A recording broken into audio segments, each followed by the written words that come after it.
What's up, listener? Thanks for pressing play. On this episode of the Jock and Nerd Podcast, we are joined by independent hip-hop artist Mic RipZ.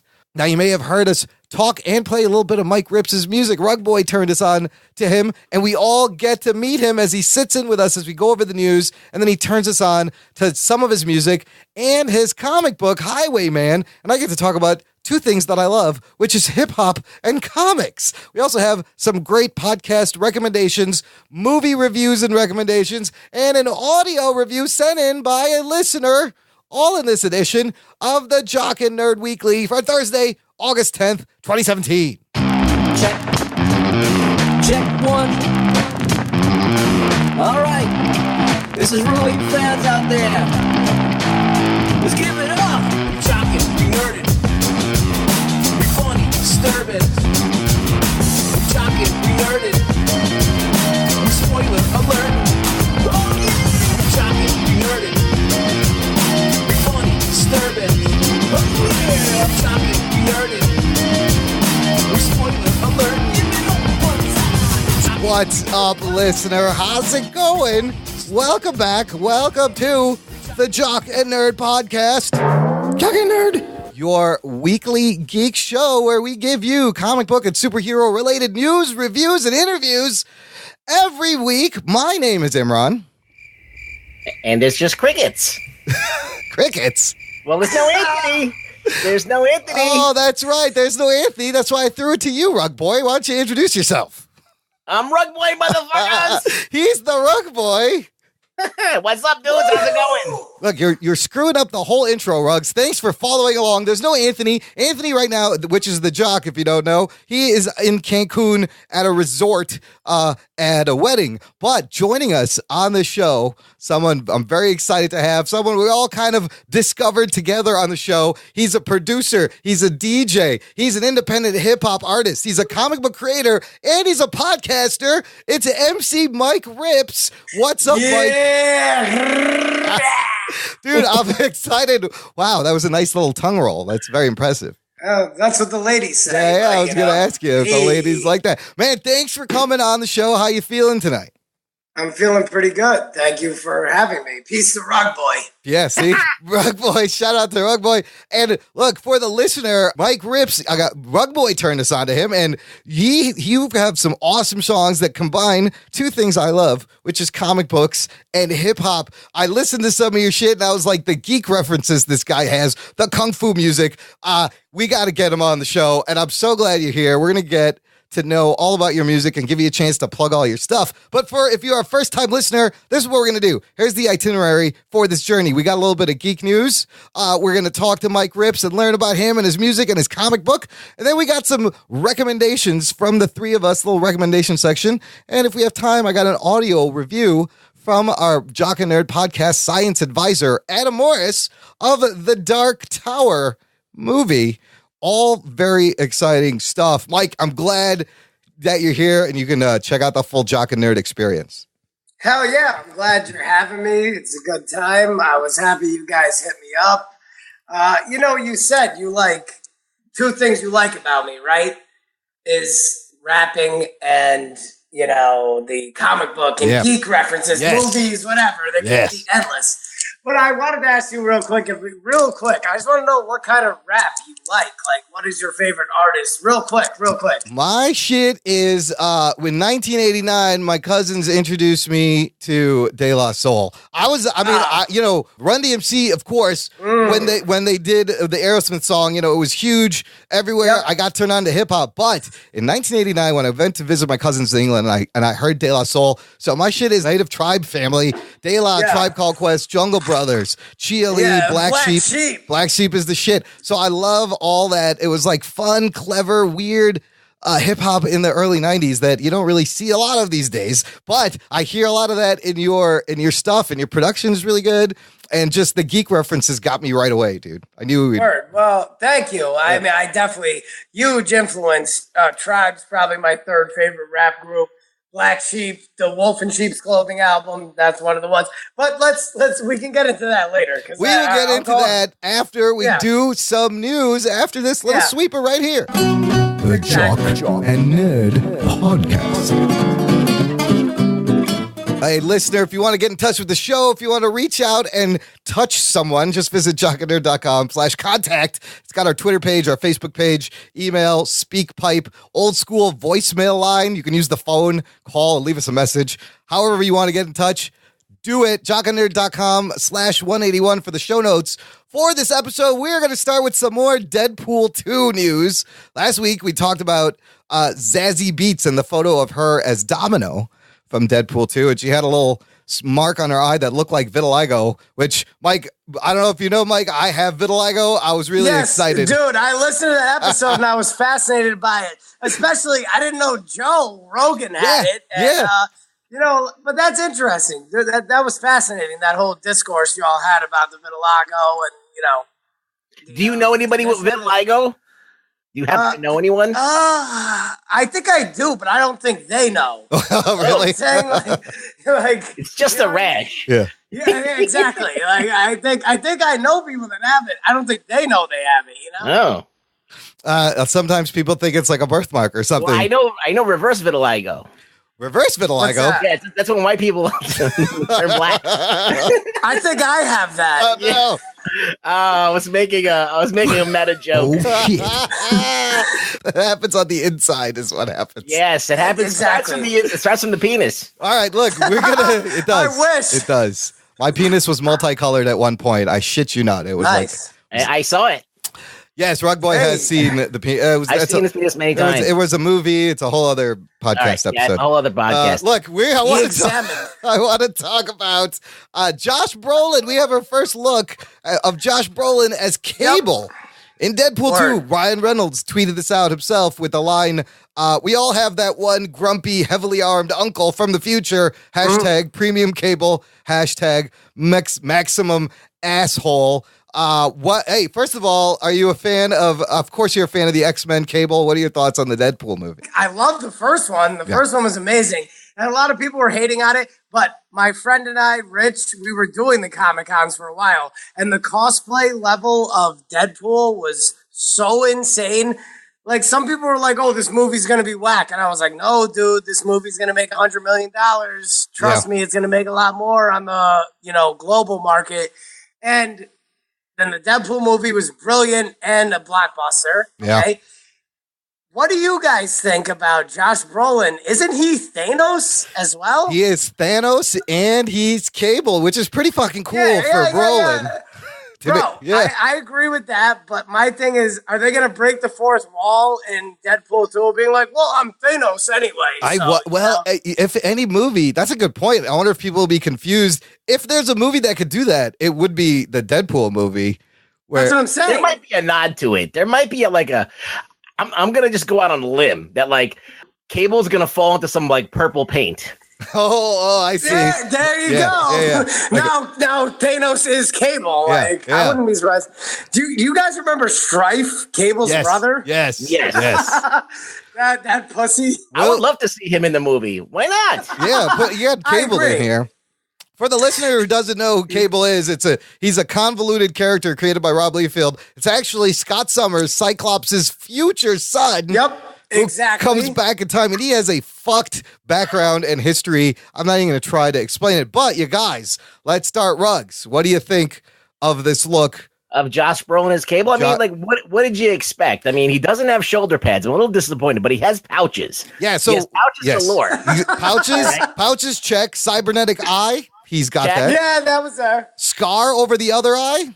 Yes, he's got the teddy bear, which I don't understand, but I guess some are saying it's an allusion to Hope Summers, which is it's his daughter. But isn't Hope his daughter? They dropped the ball. They got to have shoulder pads. So look, Maybe he's got them, in mid movie, he'll get ridiculous sized shoulder pads that make him look like he's part of a wrestling team or something. I mean, I thought it was okay. It was pretty good. He does have a ridiculously large fucking gun like Cable does, but I thought he would be a little bit bigger and maybe the hair could be a little bit wider. Mic RipZ, what are your thoughts? What do you think of this Cable? I don't know. I was just what you just said is literally you took the words out of my mouth. Sorry. I was gonna say this guy, he looks too skinny. Yeah. To be Cable.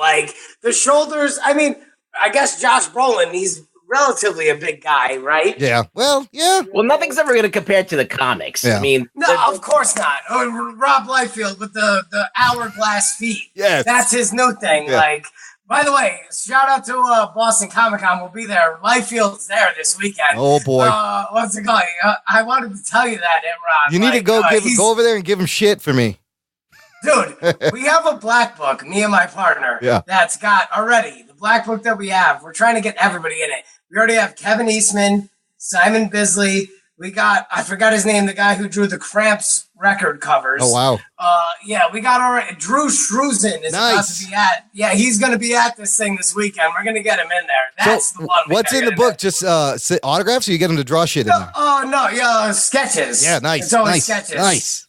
So, you know what I'm saying? But I don't know. Yeah. I went No, that's fine. What? I mean, I thought, like, he looks huge as Thanos. We see it a little bit, and he's giant. Yes. That's all CGI. Yo, real quick, let me jump in. Speaking of CGI, what do you guys like more, practical or CGI? Rugs? It depends on the thing. If it's something that can easily be done practically, then do it practical. If it has to be done in CGI, then do it CGI. It's like one of those things. Something like Planet of the Apes, the new Planet of the Apes movie. You had to do it CGI. There's no way. I agree with that. Because I mean, even like when Tim Burton, he had Rick Baker do the makeup, and he's like the best. Makeup was good for that movie.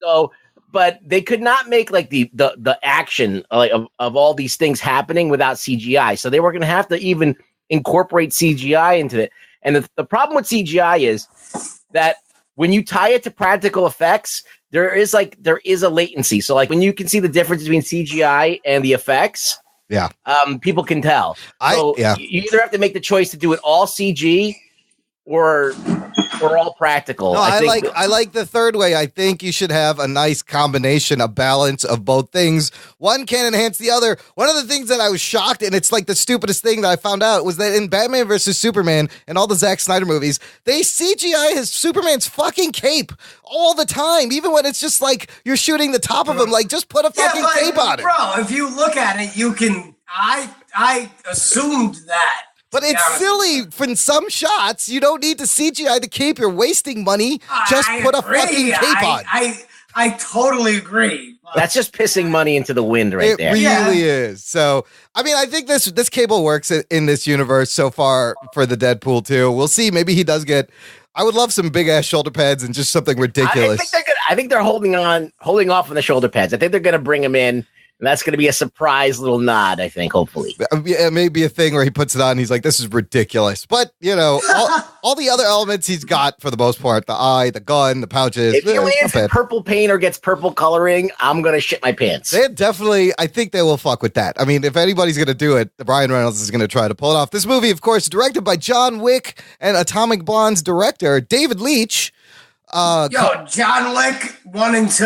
I love those movies. I haven't seen the second one yet. I love the first one. I'm dying to see the second one, and I love this universe that they made, dude. It's a fucking great universe, and Keanu is amazing. Like, don't give him any lines. That's the key. You don't have. He doesn't need to talk. He's badass as a fucking assassin. Exactly. What do you guys think about the Dracula movie with Keanu in it from the 90s? Oh, with Tom Cruise. Yes. Oh, no. It's got like a Winona Ryder, I think. No, but it's Bram Stoker's Dracula. Oh, that one. Yes. I said Bram Stoker. Bram Stoker. That sounds like what I did last night. No, Bram Stoker's. I can't ever say Stoker. You Stroker. You brought her. Okay. No, I actually like that movie. Yeah, that's a good movie. Was the weakest link in that movie, but that movie's brilliant, I think. Was that Kenneth Branagh? Who directed that? No, that's Francis Ford Coppola. Oh, it's Coppola doing Bram Stoker's Dracula. That's pretty good. Deadpool. Fucking Mic RipZ knows his movies. Mic RipZ knows his shit, dude. That's why I was excited to have you come on. I'm excited to be on here with y'all because y'all know what's up. You guys brought up J. Scott Campbell and Gen 13 the other day. Yeah, that was it for me. That's old school. That's some deep cuts by Rugboy. Yeah. Deadpool 2, we just got to wait till next June 2018. The movie will be out. Let's move on to some sad news. Ruggs, a legend in the Godzilla world. They lost a legend. Kaiju fans, Godzilla fans. Mic RipZ, you a fan of the Godzilla? Fuck yeah, Toho every day, all See? day. This guy- Dude, come on. Bro. This guy's Seen them all. Own them all. Own them on VHS. Look at this shit. He's got him on VHS. That's impressive. This is rapsploitation, dog. Yeah, absolutely.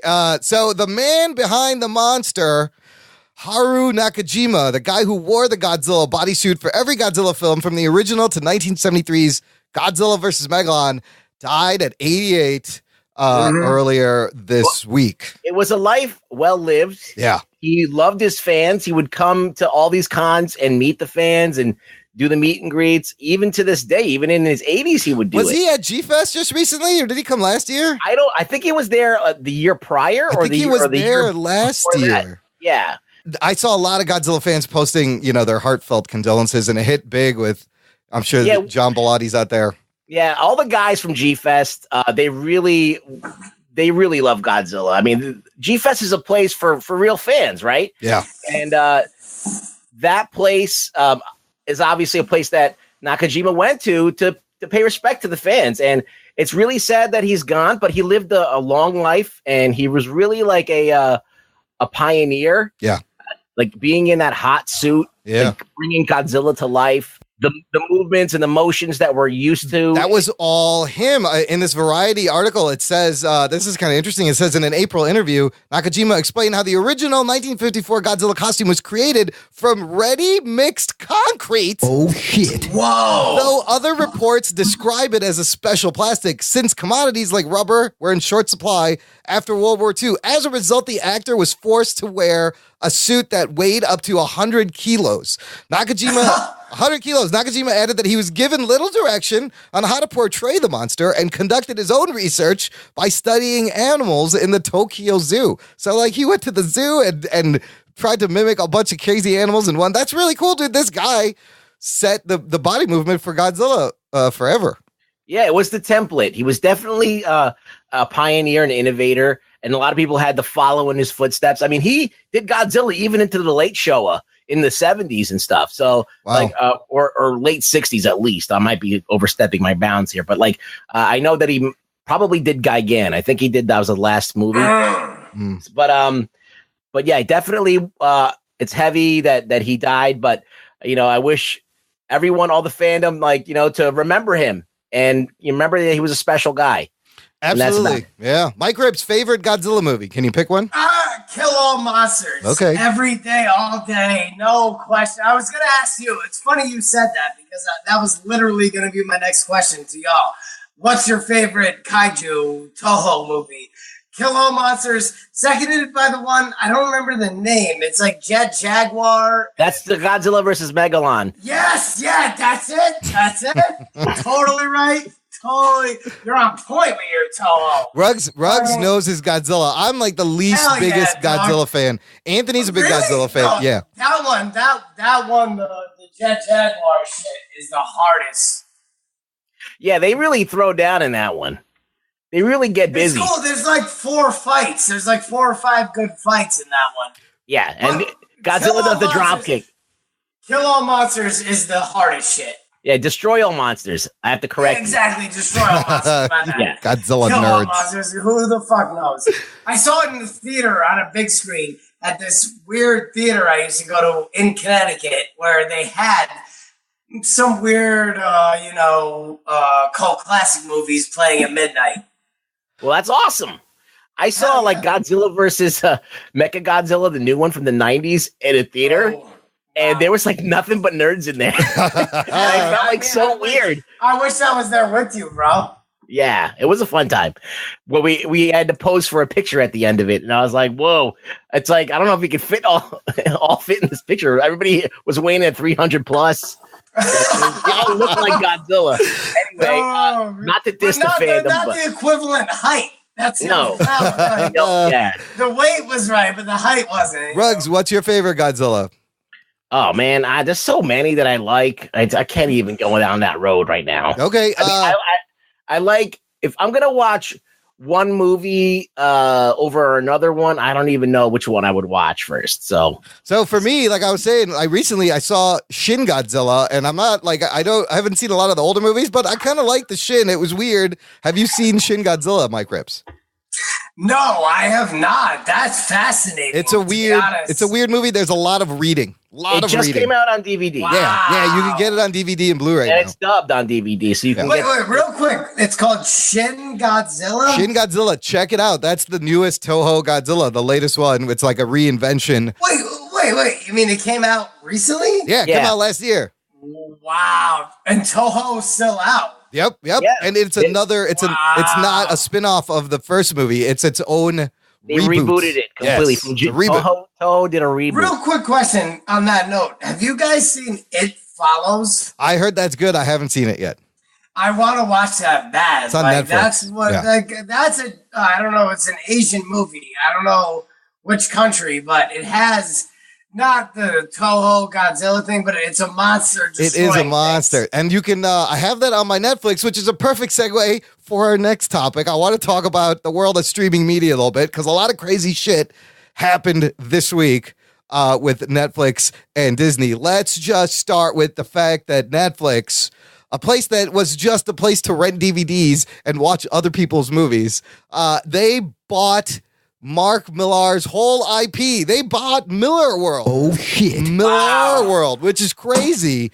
Mark Millar, responsible for, if you don't know, Kingsman, Kick-Ass, Wanted. He's written a bunch of things for Marvel. Very prolific guy. Old Man Logan. Oh, he did Old Man Logan. He wrote on the Ultimates, which is what they modeled the MCU off of heavily, the Ultimates version of Avengers.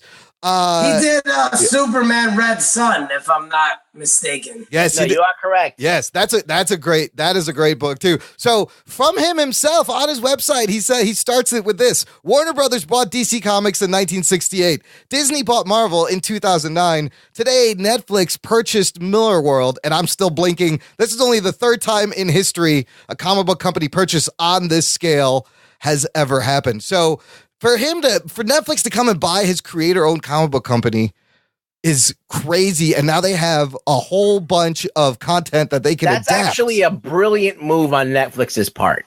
Hell, motherfucking yeah. And I'll tell you why. Yeah. Because Mark Millar, he has things that are throughout the spectrum. Yeah. He's not strictly superhero. Yep. He dips into sci-fi, crime, dips into horror, gangster stuff. Crime. Yeah. So he's got like a little bit of everything. And you could probably do a lot of this stuff without a huge budget. I Absolutely. think Superior, is that the name of the guy? Yeah. That's probably the biggest budget thing that he has, and that only had like 4 issues. And then maybe like Jupiter's Legacy. Everything else you could pretty much do. Yeah, I mean, the Chronauts, which was really good. Chrononauts. Chrononauts, yeah. Chrononauts are like something that you get at the store. Oh, that's that fancy gourmet donut. A cronut. Chrononauts. That's a new candy. Yeah. Chrononauts is Sean Murphy. Mark Millar is really good. Reborn, I bought the first issue. It's pretty interesting. He's got a lot of awesome creator-owned work, and I always thought that he writes things that like are just waiting to be adapted into movies and TV shows. It was funny because when I was reading comics in the early 2000s, everybody was talking about this Miller guy. Yeah. I'm like thinking Frank Miller. Yeah. Like Frank Miller. Of course Frank Miller is good. What the fuck is everybody talking about? Like, no, Mark Miller. Yeah. So I'm like, what the fuck did he write? And I heard that he wrote Supreme or something like that for Leafield.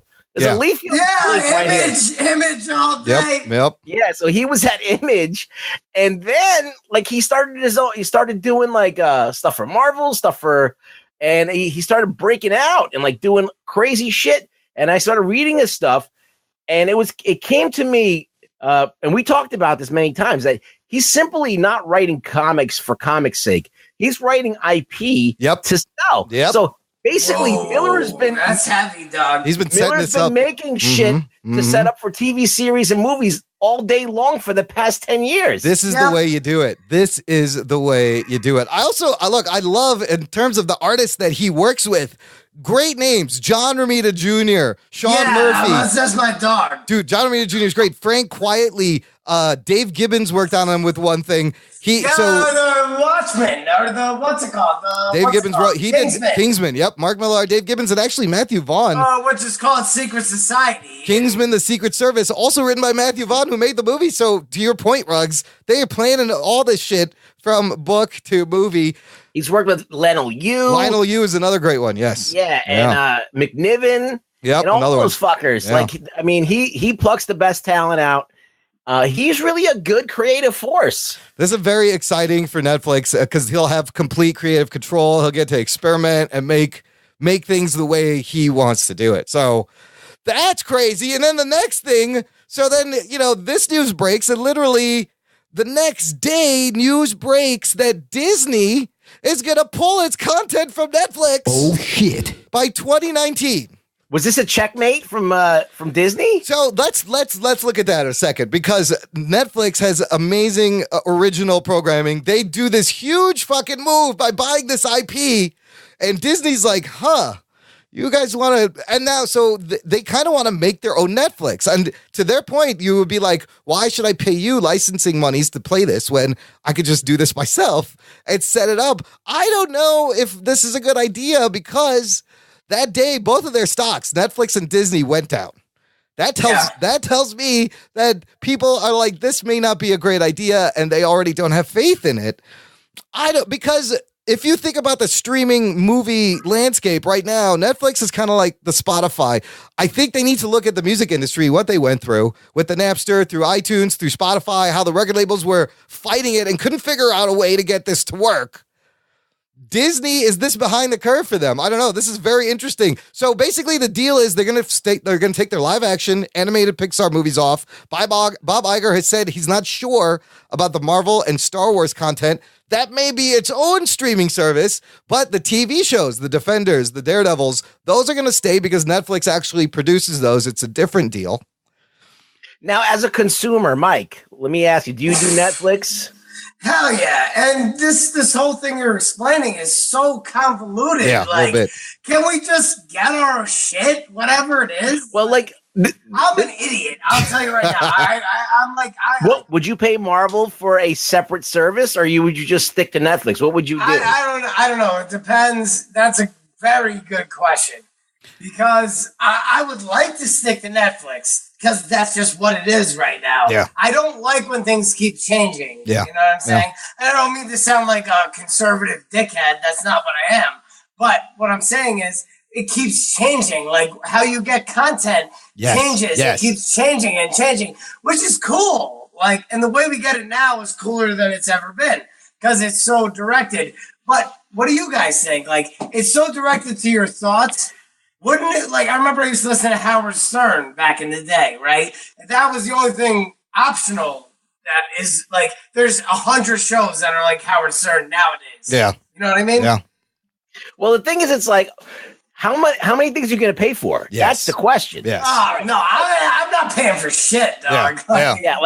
We're going to assume that people pay for cable, all right? Yeah. Then you're going to pay for Netflix. Yeah. And then are you going to pay for Marvel on top of that? Or Disney on top of that? Fuck no. My cousin pays for my Netflix, number one. Shared login. That's the best thing. Yeah. You know, I will get kicked off by this week after saying that, but whatever.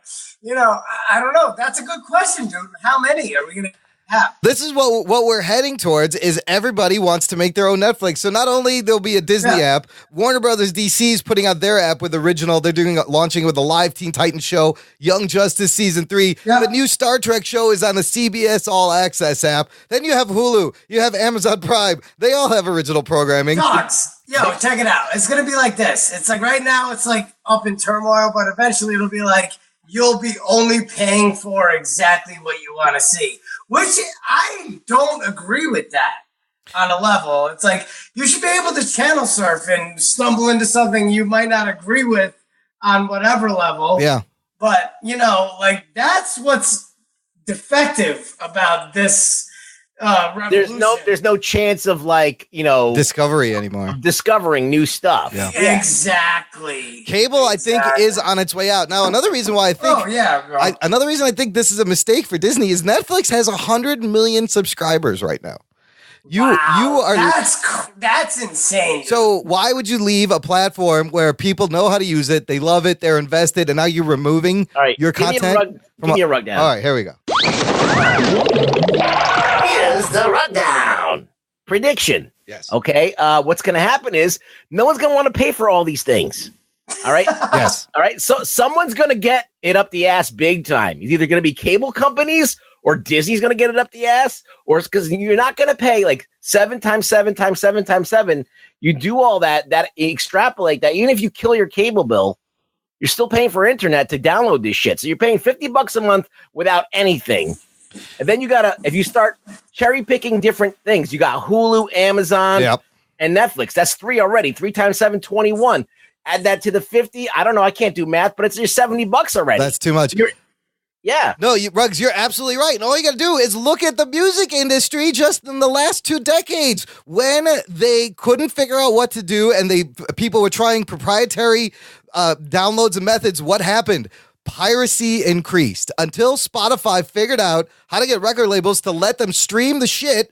Piracy will increase. And if they do this, if there's 20 different streaming services that you have to pick to watch your shit, I'm just going to stream it illegally at one place to watch it all because I'm not paying for all those things. So that is another risk you're going to take by breaking all this up. Gotcha. I mean, the smartest thing Comcast did was put fucking Netflix on their box. Because now I can just talk into my remote and say Netflix, and it goes to fucking Netflix. Like I like the Netflix model. Yeah. That you can just watch whatever you want to watch whenever you want to watch it. Yeah. And these new cable boxes are not really up to snuff yet. No. Where they operate as good as Netflix does. I mean, a lot of these other apps don't not operate as good as Netflix does. Yeah. So everybody's got to up their game. So Netflix is killing it right now. Well, here's the other thing Netflix has going that's going to set it aside from everyone else. They just also released this news that they're heavily investing in original anime series. I don't know if you saw the list. There's like 20 anime shows that they're going to be carrying, and they know how big anime is in the rest of the world outside of like the U.S. mainstream. Anime is gigantic, Ruggs. Is that not correct? They have one competitor, which is Crunchyroll, right, and then maybe Funimation. Yep. Those are their 2 competitors. If they can crush them and like just choke the life out of them, like they'll be in the best spot. It's so smart for Netflix to get all these anime shows like that. That's going to keep them going. It's going to get them more subscribers. What do you think about anime, Mike? Are you into it? Yeah, the old shit though, like Streamline and manga. I will always say, Akira is my goal in life is to see Akira on a big screen. The animated version, not live action. I don't care about Leo and whatever they're doing. Leo is going to be Kaneda. They're doing that? He's trying to do that? They've been saying it for years. No, they've been saying that Leonardo DiCaprio's been trying to get Akira made, but I think that it's been juggled around to different people now. I think they tried and couldn't get it to do it. And after, I'll say, okay, let me bring it down with the real anime that I love. It's like Akira, Ninja Scroll, Fist of the North Star. There was a lot of Vampire Hunter D. Wow, we like have the exact same collection. Yeah, I'm telling you that this guy has all of our tastes. Everything I just named, I have on VHS and DVD. Absolutely. Damn. That's old school. How many times did you watch? Like nobody knows about Fist of the North Star though. How fucking crazy that show was. Bro, what about Saturday Matinee on Sci-Fi Channel back in the 90s, the late 90s, 95 to like 99? Oh yeah, they really they had like a Cowboy Bebop. Yeah, I think I used to watch that. Yep. That Ghost in the Shell on, and they had the series there. You mentioned Ghost in the Shell. I think with the recent Ghost in the Shell movie, they're probably going to think long and hard about doing Akira properly and not having another fucking. It's got to be an all Asian cast. Real quick, let me rant on that. Yeah, go for it. Real quick, because it was like, when I saw that, I was like, this is not going to work because the anime was mad slow. I'm like, if you try and put this in human form, like it's going to work even less. And it barely worked in the manga form. Do you know what I mean by that? Like the comic book shit, which was pretty good, not great. Then they made the anime version. Then they made the whatever. It was Scarlett Johansson, or who was it? Yeah, it was ScarJo. It was ScarJo. Yeah, exactly. Okay, whatever.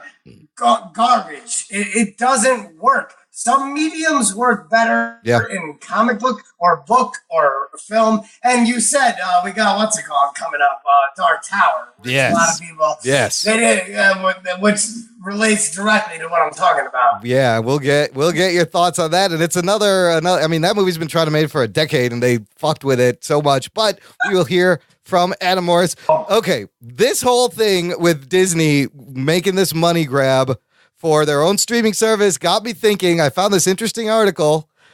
Do you guys think Disney will ever stop publishing comic books, specifically Marvel comic books? Because really, they don't need to be making comic books. The money they make in a year from comic books, they make in one fucking weekend from one movie. That's right. Well, the thing is, it's like Disney financially has nothing gained in comic books. Nope. Nope. Will they put them out as like, side fodder, side money making, income revenue? Yes. But are they going to make it like the art form that it once was? No. Marvel is dead. DC's dead. The only place for real comics is right now, until it gets bought out, Image. And then like the indie comics, of course, like IDW and all the other little indie presses. So there's still places for original great comics. Marvel's not going to be that place. So what does it look like in the future? I envision digital single issues, trade paperbacks, and no printed single issues. It doesn't mean that they're going to make comic books, but they're going to wipe their ass with the continuity. They're going to wipe their ass with the canon. They're going to do whatever serves them financially. Like if they want to sit there and change everything, they're not going to be beholden to canon, because they know that there's a group of people that are all old and they're aging out, and they want to get the new people in. And then as soon as that happens, where the old people are aging out and then they need to get the new people, they're going to abandon. Disney's not going to give a fuck about those people. Yeah. And they're going to go for the young people. They'll still try and keep the essence of what it is, but they're going to wipe their ass. I'm talking about a hard wipe. And like, look at the toilet paper and just throw it into the toilet and not give a shit. Mike, what do you think? You think Marvel's gotten corporate? Dude, it's so interesting what you just brought up, because I want to shoot on this and talk on this very difficultly. Because, like, what Ruggs just talked about is what I want to expand on. Because I'm tired of this pussy-ass bullshit that's been going on with DC and Marvel and Valiant and Image, and we can go down the fucking gauntlet of whoever. Like, what? I don't know. It might not even be good, but I want to attempt something different, or at least what's been going on in the last 20 years. Something fun and cool in comics. You know what I mean? You feel like they're playing it too safe? I absolutely, Marvel and DC, no question. Image and Dark Horse, no. Dark Horse is basically decimated at the moment. Do you guys know about that? What happened?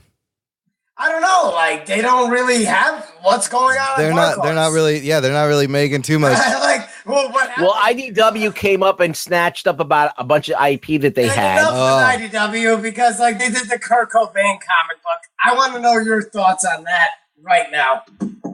I actually own it and I haven't read it yet. Oh, really? I haven't read it. That's the hardest shit I've ever heard in my life. What is that one about? What's the Kurt Cobain comic book about? I don't know. It's about the suicide with... Yeah, it's about the last days of his life and about him. But like, I bought it, but Mike, I have a pile of comics that's taller than you. Get to That's it. I forget. 5'9". Dark Horse still has Hellboy. They're doing the American Gods. Well, dude, thing. there's so much. Like, what's it called? Magnolia doesn't want to do it anymore. Yeah. From what I've heard, I don't know. They got Predator That's comics, BPRD. They're still doing. Yeah. Check it out. I would like to bring back, like, just the fun part of this. Yes. You know what I'm saying? What to you? What is your idea of what was the greatest about comics? Like, what was the time period? I'll tell you this. My favorite thing, I'll tell you right now, was when Stan Lee, he had an idea, and his wife said, just run with it, because they were going to cancel, what was it called? Amazing Fantasy. Yep. That's why it's called Amazing Spider-Man. Yep. Because his wife said, just do whatever, and then he wrote Spider-Man, Yeah. which is number 3, as far as I see, is the most famous. Like, something like that, where it just, I don't know, like, he was already, like, Fantastic Four had already hit. He already had his hit. You know what I mean? Like, I want something like that. Like, something that's like... The problem like, they have, but see, the problem they have with doing that right now is they have longtime readers who want, but they also want to grow their audience. So when they try these new, fun, crazy characters like a Miss Marvel or a Gwenpool, the kids like it, but the longtime readers are like, "What is this?" I don't care. What I'm fucking with, like, what I have now is nothing compared to what's gonna come soon. And I'll talk to you guys about that off mic. Like, but you know, it takes a lot of work again if you're doing it independently. Right. You know what I'm saying? Like, it's just, you know, Imran, you said you did this. Yep. You know what I'm saying? Like, so, it's so much work when you're doing a job on the side, but whatever. What I have working right now for the scripts, I would love to meet up with y'all and just build on that. Yeah. I mean, but yeah, at the same time, like, I'm not buying Marvel comic books right now. Hell no. Like, bro, I haven't bought, I do every now and then. Yeah. Dabble in it. And I'm like, this is the writing is so bad. Yeah. Okay. I'll tell you this. Okay. I bought a Deadpool comic. It was a Deadpool series. It was like Deadpool and Cable time traveling. I don't remember. And I just bought it. I just randomly bought it. I think it was at an airport. I was doing work and I was like, oh, let me check this out. Whatever. Right. So, like, I read it and it's just so like random, stupid jokes of like, I don't even want to go to this level because I don't agree with this mindset, but it's like social justice warrior shit. Like what's this called? Like Deadpool wouldn't think like that. Why are you writing it like that? You know what I'm saying? Like you can tell that's definitely Disney's fingerprints all over this shit. Exactly. Like in the comics, Like, so I don't understand. Like, you want Deadpool to be that raw motherfucker, right? So, like, why would you write him a certain way that, like, doesn't fit that? They're corporate. It's corporate, man. They've both gone corporate, and it's a shame that it is going to be like this is the beginning of the end. Well, you know, Marvel was always beholden to the comic book code authority and all that stuff. Yeah, until they weren't. Pussy. Yeah. I mean, I was fucking with Eerie. But they were the ones that went against them, you know, back in the heyday, and they did the drug issue and didn't have the comics code, and they were like, "Fuck you, comics code." But that, you know, where's that ballsiness is now? It's turned into corporate dollars. When you see these dollars from these movies, it's a money-making machine. They got to protect their IP. It's an investment for them, so they're going to try and milk everything. Obviously, they're finding out that the old fans are not really with this shit. Yeah. They're not really for all of this safe little, you know, cutesy bullshit. And they're not making they're not getting enough new people for it to matter financially. The bottom line is that comics are an escape, right? Yeah. You're a little dude. You're a dude who doesn't get pussy. You're a dude who doesn't get paid. You're a dude who who doesn't play football, doesn't have other shit taking up his time. You're going to read comics to get away.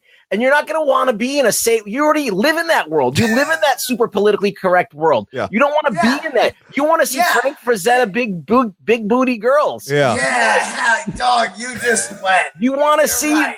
You want to see that stuff. Like that's why I love Frank Frazetta because I wanted to be like the guy in the Frank Frazetta painting, all jacked with a chick on his leg. I'm just going to tell you right now, as far as anything I've ever done creatively. It's based on Frank Frazetta. Anything he's ever done creatively, you know? Absolutely. That's the whole point. That's an escape, right? Yep. Right, Mike? When you saw that Frank Frazetta painting for the first time, you were able to project yourself into that world and escape from your problems for a second or two. Absolutely. And I agree a trillion percent. And I don't even think people understand the magnetism of that. Like, back in the day, it was just a picture. You know what I'm saying? Yeah. Like, that's all you had. You know what I'm saying? Like, and you looked at that. And I try to bring myself back to that, where it's like, you're looking at just a picture and interpreting that. And there's a whole story there, and it just gives you, like, emotions. It's an amazing composition. Yeah, Frank Frazetta is the shit. But, look, it's the death of the comic books. Thank you, corporate America. Well, look, I mean, this is the thing. comics still exist in the independent spirit. An independent person who wants to make comics is going to make those escapist comics for you. Don't count on a corporate thing to make real art. All right, they're going to make a product. Yeah, and you're right. Hey, yo, real quick, Ruggs. I got 3 comics on deck, independent completely. Yeah. That's great, man. Those are the things that people should be making. Yes. People should be reading those things, or people should be going after that shit. But it turns into like, you know, the distribution methods are different. What is the value of this? It's kind of like you got to give away some of it now to get people interested, and then they will buy stuff. So it's a balance of how do you get people to know your stuff when it's a completely new. I was gonna say to look at it. Yeah, and to even look at it. Yeah. Yep. It's kind of like, when y'all two see these next 2 things I'm working on, I don't know. I'm not trying to suck my own cock, which I do a lot. I'm not trying to Steve Bannon it. But exactly. I'm trying to mooch this. I'm trying to mooch. That's the new mooch. Shit. I miss the mooch. I'm trying to mooch this. It's that new shit. Yeah.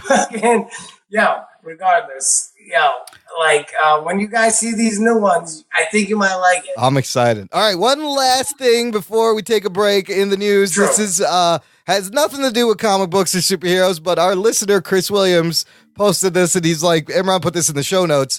It has to do with a town I'm gonna want to move to. Check this out. Nipton, California, population 20. Located on the border of California and Nevada, is a remnant of the California Gold Rush. Now, one of the first publicly traded companies to specialize in the legal cannabis space is hoping it will be the centerpiece of a 21st century green rush. American Green has purchased the ghost town and plans to transform it into a marijuana tourist destination. Geek boner. It also plans to use it as a production hub for cannabis-based products, starting with CBD infused water.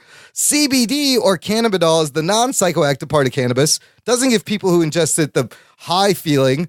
Research, though, has shown it to have anti-inflammatory, anti-anxiety properties. The company says they'll have several edible extraction companies in the 120 acre area. They bought it for $5 million, and they're gonna spend $2.5 million over the next 18 months to build a weed town. I'm so excited. And the town comes with its own water supply, a school building, a hotel, and a general store. I want to go to weed school. I want to go to weed school. What's the weed school like? There's like THC 101. It's like joint rolling. You just get high, you watch movies.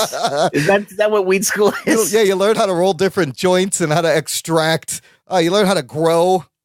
Dude, this is like a marijuana tourist town is so great. So they want to do things like CBD mineral baths, cannabis retail outposts, artists and resident programs. I don't know what's so new about this. It's a place called Amsterdam. It's been around forever. Yeah, it's all right. I've been to Amsterdam, and it's okay. It's they don't have all these. I want to go to like a marijuana amusement park with like rides and shit.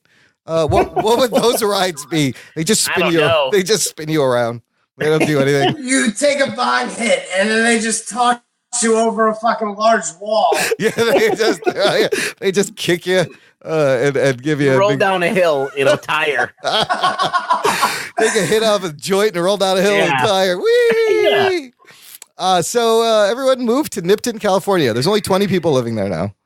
I want to be a Niptonian. I would love to be a Niptonian. I mean, they're saying the cannabis revolution is going to be as big as the gold rush was in the 19th century. Absolutely not. No? No, Trump's going to step all over that. He doesn't like drugs. No, what's his name? Jeff Sessions. Jeff Sessions is going to put the kibosh on this. Jeff Sessions needs to do a session. He needs to do a little smoke session and chill out. He needs to do a peyote session. Yeah. All right, gang, look, we're going to take a quick break here. I'm going to play some promos for some fun podcasts, and we're going to come back and learn all about Mic RipZ. Word up. After these messages, we'll be right back. Hi, I'm Mike White. And I'm Rob St. Mary. And we're the hosts of the Projection Booth podcast. If you haven't heard of the Projection Booth, that's okay. But we think it's time that you have. We've been doing this for over 3 years now. And we think we're doing a pretty good show. Every week we look at a different film and put it in context. We try to bring you interviews with the people behind the films. Or experts on a subject matter covered in the film. We don't specialize in any one particular genre or type of film. We try to examine every aspect of cinema. From every corner of the globe. Even at 3 years, we barely just scratched the surface. But we're ready. We're ready for you to listen to us. That's right. Now's the time to give us a shot. Download us through our free smartphone app. Or through Stitcher, iTunes, Geek Juice Radio, Jackalow. Or our website, projection-booth.com. We'll keep making great shows. Now it's your turn to listen to them. In an age of steam and gears, of monstrous machines and greedy corporations, in a world of automatons and dirigibles and faster-than-sound sky trains, in a time out of time where the Americas weathered multiple civil wars, where armies continue to watch from the brink of the next conflict, it is a reality where witches and ghouls live among thinking machines and walking machines that resemble humans. It's a role-playing game. It's a dramatic radio adventure. It's a comedy.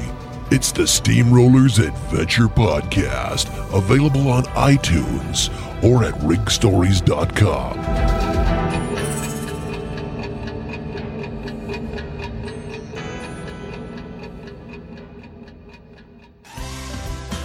Hey everybody, this is Steven. And this is Chris. And we're the hosts of the brand new podcast, Is This Adulting? Every week, we're going to sit down to have a discussion about life, culture, our own mental health struggles, and just about anything you can think of. Have you ever wondered which breakfast cereal's the best? Or how to help your friends who are dealing with mental illness? Or why waterbeds were a thing? If you answered yes to any of these questions, then have we got a show for you. And remember, kids, be happy, stay healthy, and go hug someone. Because you never know, they might just be starting a podcast.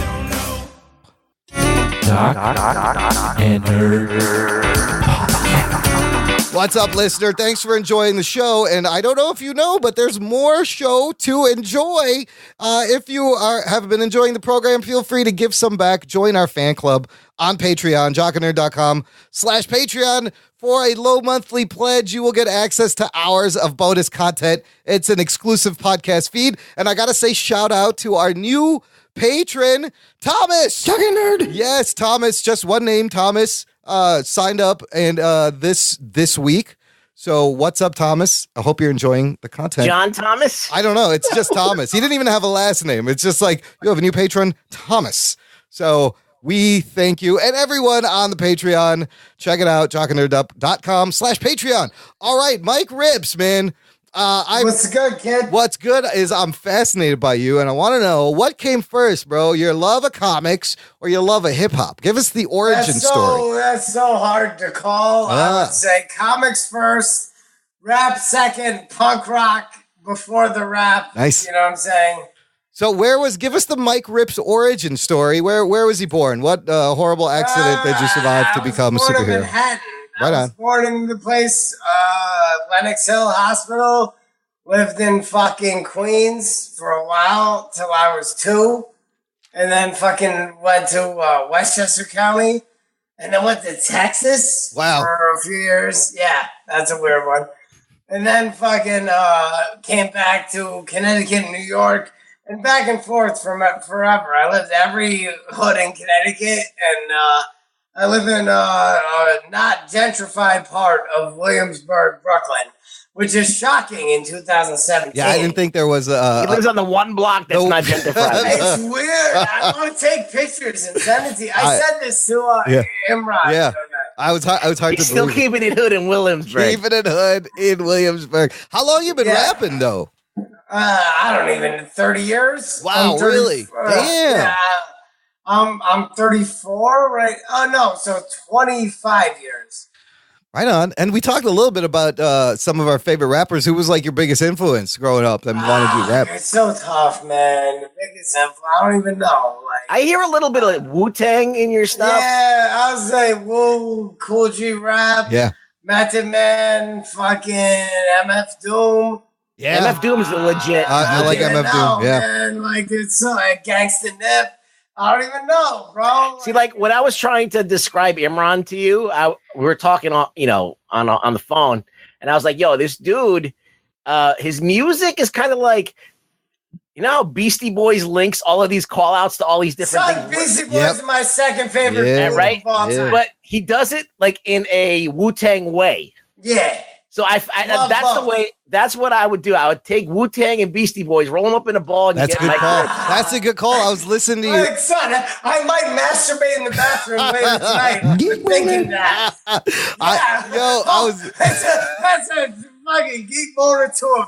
Like, you can enhance the geek motor at that point. That is a good analogy, Ruggs, though. Absolutely, man. I was listening to your shit. For real, I appreciate that, man. I was listening to your shit all day, and like, I love your raspy delivery. The production is great. The beats are great. I love you have everything like laid back, jazzy licks, but then you got some like hard beats and some really good guitar loops. Your use of like audio from kung fu movies. I heard a little True Romance in there.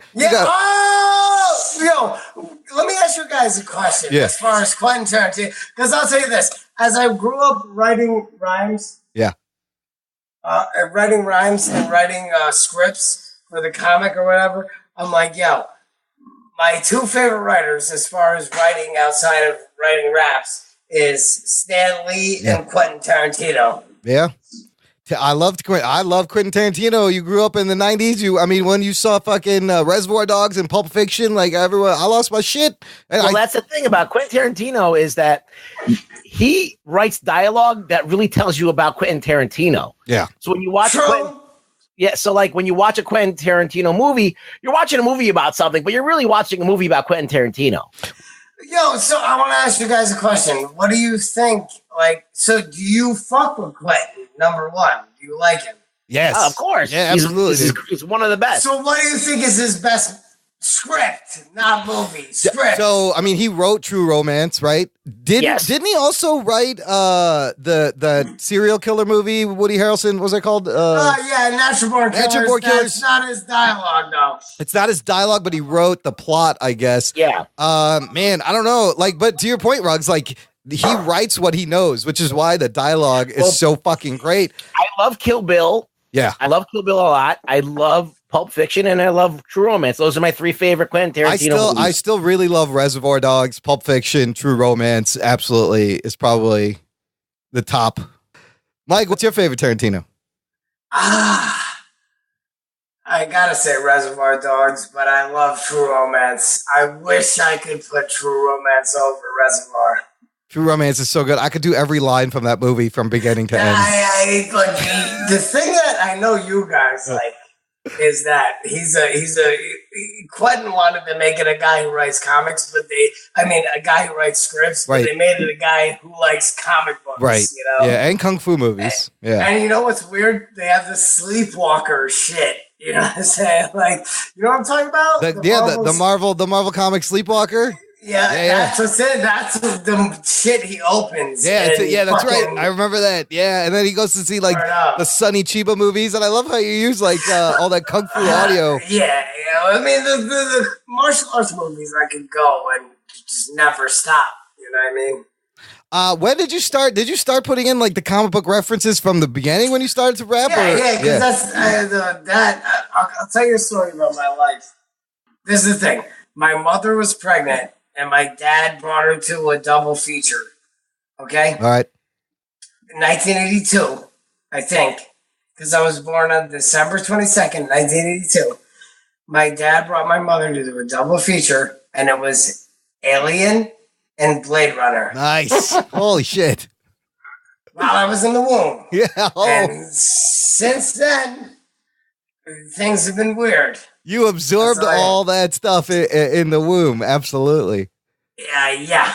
I just love all the geek references. I catch the Godzilla references, the Terminator, Transformers, there's tons of Spider-Man references. That's why I was like, this is the shit. If you wanted to, I want to meet up with you, both of you guys, and sit down and talk for hours. We can do that. Like, We can do. That's why we got the podcast too. Where can we find? Tell the listener where they can find your music. What's the best place? What's it called? SoundCloud/NERFDOUGLAZ Nerve Douglas. Right on. With a Z. Yeah. Mic RipZ MicRipZ.bandcamp.com. Mic RipZ. I will All that shit. put all these links in the show notes. You also have a podcast. Yes, the Reynolds. That's where I just go fucking ballistic about whatever's going on in the day. That's a great name, the Ranchulas. I love the name Yeah, and the it's graphics. just like great. a tarantula fucking creeping. You never know. So, and then real quick, tell us about Highwayman, your comic book that you're going to Boston Comic Con with. Yes, we have the Comic-Con Highway. We have Highwayman. We've been doing this. Rich and I came up with this idea a long time ago. It's been years. It's been a long time. And, it's basically some cyberpunk thing. A guy is locked up and some Illuminati guys give him an option. If he gets out of it, if he wants to comply with them, he can get out of his current situation. And then it evolves from there. That's all I can say. Right on. You wrote it and illustrated by your buddy Richard Negro. Is his name? Yes, Richie, Filthy Rich. Filthy Richie Rich. Negro. Right on. That's it. That's it. You got one issue out, and you're working on the future issues. We're gonna do 1, 2, and 3. Okay. That's the thing. 3-issue series. I have a few other things that are gonna be dropping at some point soon, but I can't get into that. You let us know when you can, and we will promote it on the show. I want the listener to check out all your stuff. You can buy Highwayman on Amazon. Also, I'll put a link to that. I bought it and I read it. Oh wow! I read it as well. Yeah, Ruggs has it too. So let's go with the fireworks. Look, I like the black and white style with a little bit of red highlight color. I love black and white. I love black and white comic books. I love the art. I love how the aliens talk street. That was hilarious to me. That's fucking great. But Thank you. It's it's a great setup. And I want to know about this other dimension. Ruggs, what'd you think? I'm gonna do like the 10-second plug here. Okay. It starts out in like a maximum security prison, and it ends in a titty bar in an alien dimension. Yes. Oh shit! Good. I can't explain how much I love you for saying that. That was also the best part. It ends up in a fucking alien titty bar in another dimension. Check it out. We can't do it here right now, but I gotta build with y'all. And fucking what's it Dude, called? you come back on anytime you want when you got time. That's all I'm saying. I'm saying what's it called? You guys did get the idea at least. That's awesome. I like Absolutely. I like the setup. I want to know more about the guy and with that other dimension and what the deal is. And what they got going. Good looks for both of y'all. So we will fuck with me 100%. Dude, it's some fun shit. It's got a great kind of graffiti style to the art. I'll always be punk rock till the day I'm underground hip hop punk rock. I don't give a motherfucker. That's an interesting choice that you made though. You were doing completely your own thing in your comic. That's what I can't not do anything but that because I don't agree with the when you have to try and be like, oh, okay, I'm gonna do this to get. No, I don't do that. I just do my own thing. You do your shit, man. I'll drive a fucking truck in New York for the rest of my life and just keep doing this. I don't care. You're like us. We're all creators. You just gotta create. You gotta make the shit. You gotta put it out there. And you got to work your day job, and you just got to go and build a whole thing. So you're still working on music as well?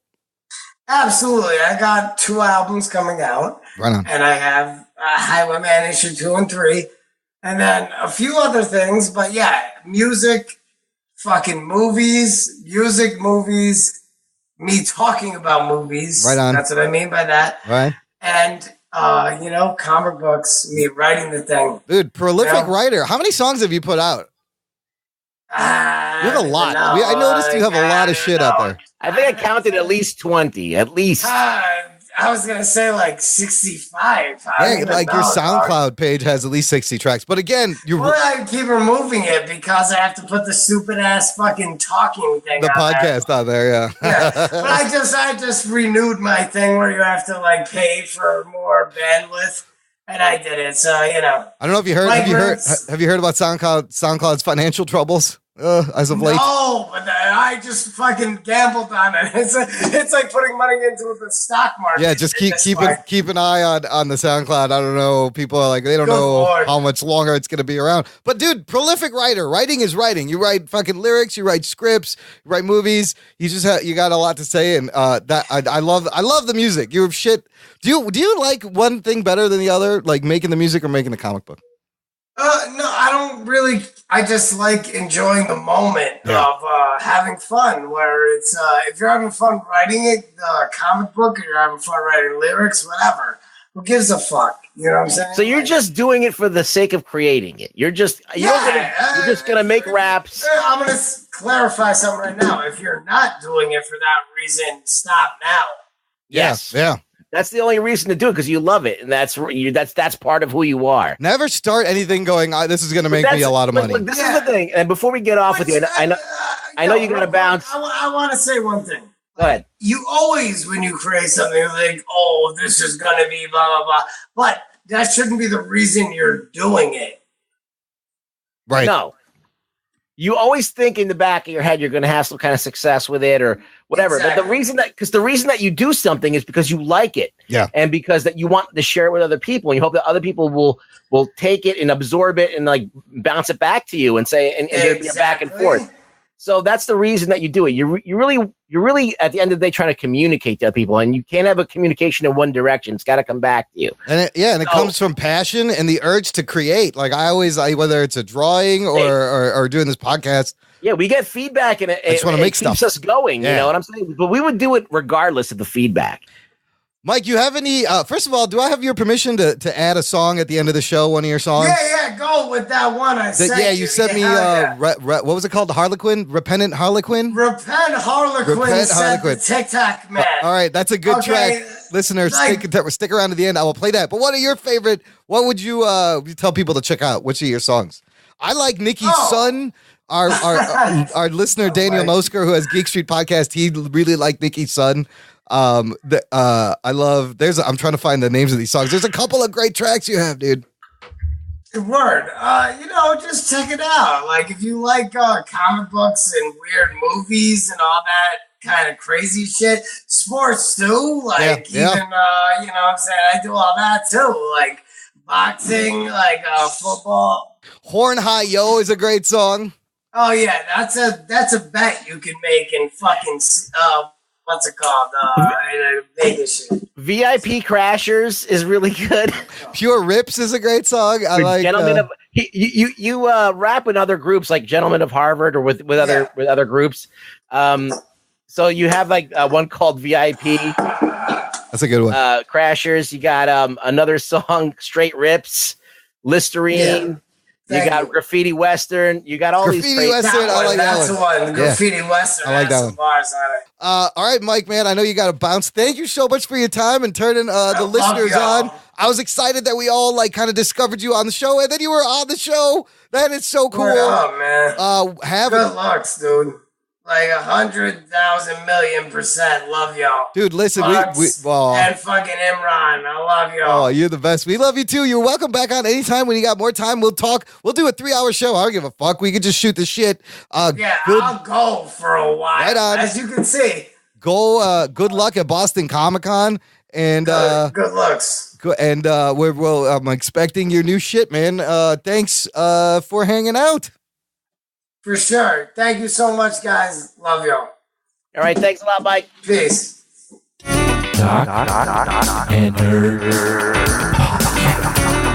All right, another huge thanks for Mic RipZ for coming on, for giving us some of his time. Listener, check the show notes, jockandnerd.com/181. Check out his music. I love the music. Check out his comic book. I just think it's a cool story. Like, Ruggs, you were like, hey, have you heard of this guy, Mic RipZ? And then the next episode, we play a little bit of his music. And then, boom, here he is. We get these on the show. I wish we had more time with him because I think he had to go. Yeah. He only had like an hour to talk, but like we spent a lot of time on the news. which we probably should have done his interview first. It's fine.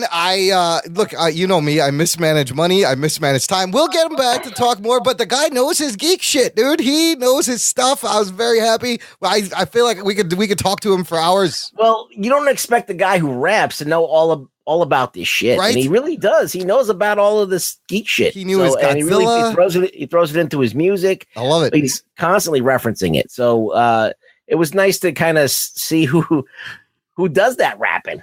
Yeah, not a lot of people are doing it, which is why it stood out for me. So, yeah, we'll get him back on. But for now, we're going to give out some recommendations. I hope Mic RipZ continues to listen because I have a couple of podcast recommendations that are kind of hip-hop related. I wanted to turn him and you, listener, onto these if you're into hip-hop. The first one, it's from Gimlet Media. These aren't independent shows, first of all. They have a little bit of money, so it's really good production. The show is called Mogul, Life and Death of Chris Lighty. It's a 6-episode podcast with a couple of brief things in the middle, and it's about this hip-hop producer, Chris Lighty, who he started in the Bronx in the 70s carrying DJ Kool Herc's record crates. As a kid, goes on to be the tour manager for like Tribe Called Quest and produces 50 Cent and LL Cool J. Goes on to tour worldwide, become this huge music producer, and then in 2012, shoots himself in the head and commits suicide. Whoa. Yeah, which is very odd because this man made himself from nothing, was living a great life, and the podcast goes into his story, and there's some great stories. Everybody knew Chris Lighty, and they still a little bit of suspicion as to why he would do this for a guy that was riding high at the height of his career. Really good show, like a lot of good hip-hop history information, great stories from like Fat Joe is on there, and 50 Cent's on there. There's a bunch of people on there. I really enjoyed it. Mogul, Life and Death of Chris Lighty. That's a good one. I gotta check that out. That sounds interesting. I will put a link in the show notes. The other one is a podcast called What's Good with Stretch and Bobbito. Now, we talked about their documentary a long time ago. It's called Stretch and Bobbito Radio That Changed Lives. And these are two DJs that during the 90s were doing an underground hip-hop show that they got on guys before they were signed. They broke like Biggie at 16. They had him on the show. So and like not a lot of people made mixtapes of these shows and spread it around. The documentary is great. They have a podcast from, I think it's from NPR, and they interview like Chance the Rapper. They had Dave Chappelle on. They had Mahershala Ali from Luke Cage talking, and who's also, he's a hip-hop. He does hip-hop. So there's no music on the show, but it's them talking to really interesting people. It's a very good conversation. Again, you learn a lot about the history of hip-hop and hip-hop culture. Nice. And then the last one is not really hip-hop related. It's called Ear Hustle. It sounds like it would be. It sounds like it would be. This is from Radiotopia. Check this out. This is a podcast produced from inside San Quentin Prison. Oh, shit. Whoa. It's hosted by an inmate and this other lady who works there with the prisoners. And every week they interview other people, what it's like to be in prison in San Quentin, what it's like to be in solitary. Oh my God, it's so fascinating. Like people have to send them postcards. They can't like email or tweet them. You have to literally send them a postcard, and then the prison has to make sure it's okay, and then they read it. It's fascinating. If you like stuff like Locked Up Abroad or 60 Days In or those reality shows. I locked up abroad once. Yeah, you locked it. You let her out yet? Yeah. She's still in there. She's still in there. You better out. Ear Hustle podcast, dude. So fascinating. Short episodes. Find out what it's like in San Quentin Prison. It's awesome. Ruggs, what do you got? Oh my God. What do I don't got? Oh boy. Let's go. I don't got an ear hustle. I'll tell you that. You have an ear hustle? You got I'm one. just still reeling from this whole Mic RipZ thing. I know. It was great. It's like the Tasmanian devil. It's crazy. I love. I mean, I get the guy. He's all over the place, just like me. Like the two of us together. It was like three really strong. We need an Anthony who's a little chill. Yeah, like to balance us out because it was three crazy ass people. But I love how excited, the enthusiasm. You got excited. Yeah, it was a lot of energy going on. Yes. Okay, so I saw a couple movies. All right. Now we were talking about the tomatometer, whatever. Tomatometer. Yeah. I don't know how to fucking pronounce that. Tomatometer. Or is it the tomato? Or is it the thermometer? Yeah, and how like you can look at it and movies get like total shit ratings, and you're like, oh, this is dog shit. But I saw the new King Arthur movie. That got 28% on Rotten Tomatoes. Yeah, that's dog shit. That should be like a piece of shit movie. But I actually watched it, and did I think it was a great movie? No, it was not the greatest movie. This is the Guy Ritchie movie. Yeah, but I would put it up higher than 20%. That just seems like that score is way too low. Audience score 72. Okay, so the audience score gave it a good score because it was an entertaining movie. Now, you can go into this movie, and if you really like King Arthur and you know about the legend, you're going to be disappointed. Right. So in a lot of ways, when I went to see Spider-Man and I really like Spider-Man, I was disappointed in Homecoming. Yeah. But I admitted that Homecoming was an entertaining film. So if you throw the canon out, it's enjoyable. Same thing with King Arthur. It was an enjoyable movie. If you throw out the canon of King Arthur, it was enjoyable. There was parts of it that were not enjoyable. Yeah. There was maybe like 2 really like grating scenes of like chase scenes that seemed to go nowhere, and some bad CGI here and there. Good action, but there was good CGI and good action in places, and like they legit did like a CG Death Dealer from Frank Frazetta. Whoa! Oh wow! With like the big helmet and everything. Yeah, like it wasn't exactly Death Dealer, but it was totally ripping off Death Dealer. And there was a fight like Skeletor versus He-Man at the end. It was crazy. So this is like a superhero kind of version of King Arthur. Yeah. Nice. And it has weird dialogue and all that. So was it a good movie? No, but it wasn't a 29% either. It was somewhere in the middle. It's maybe a 50%. So like a fun watch. You forget about it. You move on with your life, but it's not going to change your life. But like, as I said, like all of these movies are getting shit reviews. Right. Like The Mummy was entertaining at least. It wasn't a great movie. No, that's but interesting. It's another one. It wasn't terrible either. It was fun. I had fun watching it. Yeah, Charlie Hunnam playing Arthur, Jude Law, Eric Bana. Yeah, Jude Law is great in this movie. Right on. Annabelle Wallace is in this too, from The Mummy. Yeah, she's in every movie now. She's in every fucking movie. Okay, so King Arthur. Once you see her again, like I saw her in Peaky Blinders. She's in that too. She's in everything. Look, I might check this out now. King Arthur, Legend of the Sword, fun, entertaining, but don't think about it too much. No, it's not a good movie. Oh, it's not good. It's not a good movie. It's a 50, I say. Okay. A 50. Okay. It's like either way. You can flip a coin. If you like it, or you hate it. This guy looks like Brad Pitt a little bit also. A little bit. Yeah. But I saw it. Anyway, now to a movie that I recommend is Sleight. Sleight of hand. Okay. Not slight like little, but sleight of hand. SLIGHT. Yeah, there's an E in there somewhere. Anyway, it's a movie about this dude whose mom dies. He's a kid who got a scholarship for like being smart to a college, and his mom dies, and he ends up having to take care of his little sister.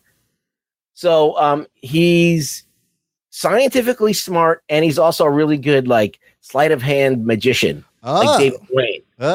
Anyway, so he uses his sleight of hand to like make money on the side, and he also sells drugs. Okay. And he starts selling drugs for this gangster. Anyhow, one of the ways that he makes money, which is doing the magic stuff, is he incorporates some of his scientific knowledge into his tricks. Oh. So he can do certain things. Okay. Like make things float, for example. Whoa. Okay. Anyway, I don't want to give away too much, but basically he gets into a quandary where he ends up as soon as you get involved with drugs, there's always some shit's gonna go wrong. So some shit goes wrong, and now he's got to deal with the drug dealing part of it, and being mixed up in that world. Magic and drug dealing. That's interesting. Yeah. So not magic, but using technology. Oh, okay. To create magic. Well, I kind of want to watch this. So this on the tomato meter, 72% by the critics, 54% by the audience. Yeah, so there you go. There's the opposite. Critics love it. Yeah, audience it's a little don't bit get of it. It's a little bit of a slow moving. I was about to say boring, but slow moving, and there's not like a huge payoff. Like it just starts to be something, and then it just stops. Written and directed by J.D. Dillard, and starring a dude named Jacob Lattimore as Bo. So is it a great movie? No, but it's pretty good. This kind of reminds me of like Dope, but with magic.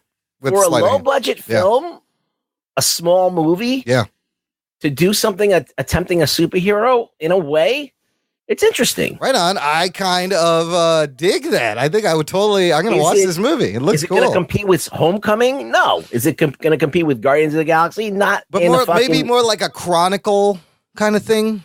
Not even. No, it's way more low budget than that. Oh, It's a super low budget film. There's hardly any. There's hardly like maybe like 2 scenes where there's any kind of like effects or anything like that. Lots of practical stuff. Then Yeah. I mean, you could do a lot of this magic with practical stuff. Yeah, it's basically TV level or below TV level. Okay, but well written and well acted.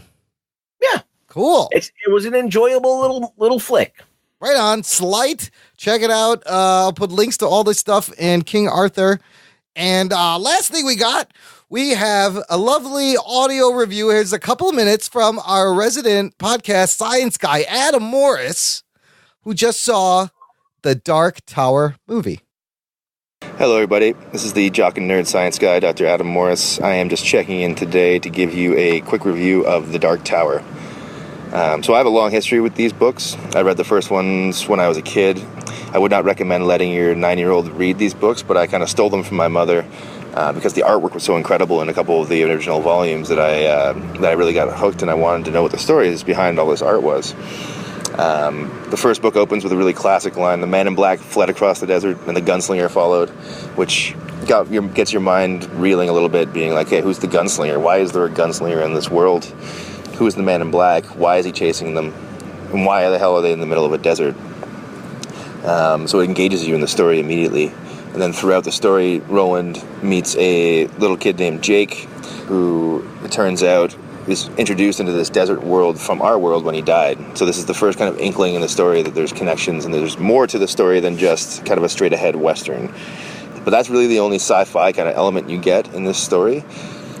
All the kind of world jumping and portal leaping and all this kind of stuff are introduced far later in the book so that you are eased into it. So that brings me to the movie, which is one of my major problems with the movie, is that they jumped way ahead in the narrative, and you go right immediately from this kind of Western feel to the sci-fi feel, where they're going through portals between worlds, and they're blasting the Dark Tower itself with this crazy beam that is being extracted from psychic kids. And again, all these concepts in the books are not introduced till the 7th book, so you have a lot of time to kind of lead into it and understand what's going on. Some of the narrative structure of the movie actually follows the book quite closely. There are 2 major action sequences in both stories, one of which kind of serves to introduce you to what a fierce and badass killer Roland is. In the book, it's even more dramatic than it is in the movie. In the book, he actually kills an entire town of women, children, and men when the man in black leaves a trap for him there. It's a little bit different in the movie, but it's still a pretty cool action sequence, I think, all said and done. And given the budget, the CGI actually isn't so bad in the action sequences, although there are a few other cringeworthy moments throughout the movie. So without bearing the lead fully here, I got to say that I enjoyed the movie for what it was. I don't think it's the complete dumpster fire that Rotten Tomatoes would have you believe. It's entertaining, mostly because the characters themselves I find fascinating. Idris Elba nailed Roland through and through. He has been criticized, I guess, for being a bit unfeeling, but that's what Roland's character is. He's supposed to be a cold-hearted killer who gradually has his humanity kind of reawakened by these friends that he builds through the course of this journey. Matthew McConaughey as the Man in Black was incredible. Walter is supposed to be kind of this theatrical, over-the-top character. McConaughey obviously knows how to do that quite well. And I actually like the kid that played Jake quite a lot. I've heard some bad things about him too, but I think he did a pretty good job given the kind of strange role he played in the movie and the way the character was kind of developed. They screwed the whole story up by jumping around too much, and I'm hopeful that if there is a second movie, it will be much more similar to the drawing of the 3, which is actually my favorite of all 7 books. Again, a relatively simple story, but way more kind of sci-fi based. But if we don't get to see any more movies, I'm sure the TV show will be entertaining as well. So, again, all said and done, I give it a 6 out of 10. It's probably a little bit lower, if I'm being fully honest. I'm a little bit biased because I love these characters in this story so much. But yeah, give it a shot. If you like Idris Elba or McConaughey or both, I think you'll get a kick out of the film anyway. But yeah, don't hold your expectations too high on this one, which is really too bad. Anyway, thanks for your time, guys. Have a great day. Ciao. So there you go. There's another one. This is another case of the same thing. Yeah, where it's called like a dumpster fire. Yeah. Which is like the lowest of the low, like the shittiest movie you've ever seen. Yeah. And it's really not that bad. It's probably not great, but I'm probably saying like Transformers is bad. Okay, we all know Transformers is bad. Like Transformers is so bad it's unwatchable. Yes, like you don't even care what's happening at all. Yes. So let's say like the last like 2 or 3 Transformers movies were just filled with money, filled with action sequences, but you don't even care to even watch the movies. Like that's how uninteresting it is because there's nothing to those movies. Now, if anything is better than that, it's like that's like it's a plus now. Better than that. You're on the plus column. Yes. All right, you got like multi-million-dollar effects bonanzas that overseas kill at the box office. Obviously, people who don't speak English like these movies. All right, but I mean, how do you put like a movie that's like at least somewhat entertaining, has nice, funny dialogue, or something like the King Arthur movie has like some funny dialogue in it? Yeah. How do you put that below Transformers? Yeah, like it's 29%. So this is really interesting because, this is exactly like your experience with King Arthur. Here's the numbers officially. Dark Tower, tomato meter, 18%. Audience score, 61%, which is kind of what he said. 6 out of 10. As far as the monies, off of 60 million. So the audience score is more on target than the critic score. Then. Yeah, so far, $60 million production budget. It made $19 million opening weekend. It's made $25 million domestically, 33 worldwide in 6 days, which is not good. But I think I would kind of enjoy this movie. Now, if you look at the score and what Adam Morris said, if I go in just with low expectations and just wanting to be barely entertained, I think I would actually dig this movie. I just wanted to see all the cool gun shit Idris Elba was doing. It looked cool in the trailers. Let's analyze this just for a little bit. Yeah. All right. When you have comic book movies and you have like a IP like Marvel is doing, they're disregarding the canon for the most part, and they're trying to pull the essence of the character and make a movie, not giving a shit if they step all over canon. Right, rewriting the canon almost. They're trying not to do that. They're trying to be respectful to it, but they're not beholden to it. All right, so there's that. Marvel knows the formula. It's got the money behind it. It's got Disney behind it. They have no excuse to make a shitty movie. I mean, Kevin Feige knows the balance, and he's the reason. There's so much of a fucking machine involved in this, in Marvel and DC. DC has no excuse in making a shitty movie. No, that's why we shit on DC so much, because they literally have everything, every toy available, and they still end up fucking it up. They don't know what to do with it. Like, why can't they just look at Kevin Feige, who's smart enough to take these storylines and take the best things out of them and weave them together into a new thing? Green Lantern is a great example of this. Like, Green Lantern is a dog shit movie. It's like not even entertaining. I mean, it's entertaining to a point. Yes, but it doesn't. You don't think that was a great Green Lantern movie? It's rife with so many problems that it's not like. You don't want to watch it ever again. Yeah. And even that is still not a 20 on the scale of it's probably like a 30 or 40, not a 20 or 18 like a fucking Dark Tower is getting. Let's see. Yeah, that's weird. You're right. I just don't get it. I mean, like the worst movie that I could think of is like probably Jonah Hex. All right. Green Lantern's 26 is higher than Dark Tower. And there's no way this movie is, or even King Arthur is worse than the fucking Green Lantern. Come on. Nah, I mean, I don't know. I mean, the Green Lantern's bad. It's a bad movie. I went to go see it. I was like, no, it's not a good movie at all. Like they totally fucking dropped the ball. But I mean, there's really bad movies out there that will give this like. There's 1,000 bad movies. I mean, like Marvel and DC have no excuse to make a bad movie. Right. Sony and Fox, I'd give them a little bit more leeway because they're not Marvel, they're not DC. They don't own the IP, the companies. Like they don't own the companies. Like they don't own Marvel. So like they're doing weird shit. Like there's nobody holding them accountable for what they're doing. You can roll the dice on a Fox movie. You can roll the dice on a Sony movie and say, okay, give them the benefit of the doubt because they don't have the brain trust of DC sitting in on this fucking company. But then they don't have it. Yeah. But then these Rotten Tomato reviews and the reviews for Sony tank the Dark Tower before they even gets a chance. Because I did read also that everyone thought the little kid in the movie was just completely horrible, but Adam Morris is like, he wasn't that bad. He could be. Yeah. I mean, I remember I went to go see The Last Action Hero. Oh, with that fucking kid. I wanted to fucking strangle that kid. But you know what? I still watch that movie. People was a terrible movie. People didn't like Eddie Furlong in T2, and like it grows on you after you watch the movie a couple times. But Last Action Hero, when I went to go see that movie, I was so mad that kid was in that movie and ruined that movie. But now I'll watch if it's on cable. I'll watch the whole fucking thing. Does his review make you want to see Dark Tower? I want to see Dark Tower and give it a chance because I'm interested to learn about Dark Tower. Yeah. Because I never read the book. It was too many volumes. I was like, fuck that. I have a life. I got to be able to do something. I with my time. There's a lot of chapters. I think there's a comic book adaptation too of Dark Tower, I believe. There have been, and they've been very good. From what I've heard, I would check that. I would love to check that out. So, but good review. Thanks for sending that in, Adam. And thanks for listening, Ruggs. Where can they find you on the internets? You can find me on Twitter at Really Rugboy.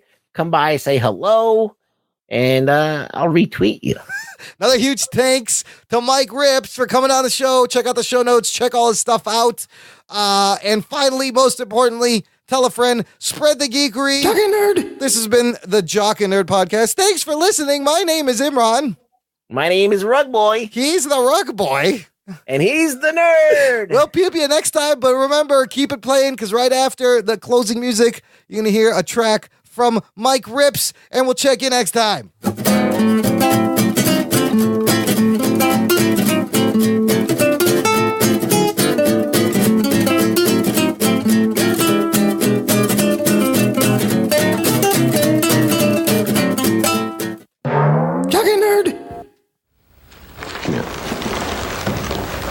I've been all over the world. I've been everywhere. And the bottom line is pussy's pussy. Every strip club, every whorehouse, it's all the same shit. I just fucked a girl 2 days ago and I don't even remember the color of her tits.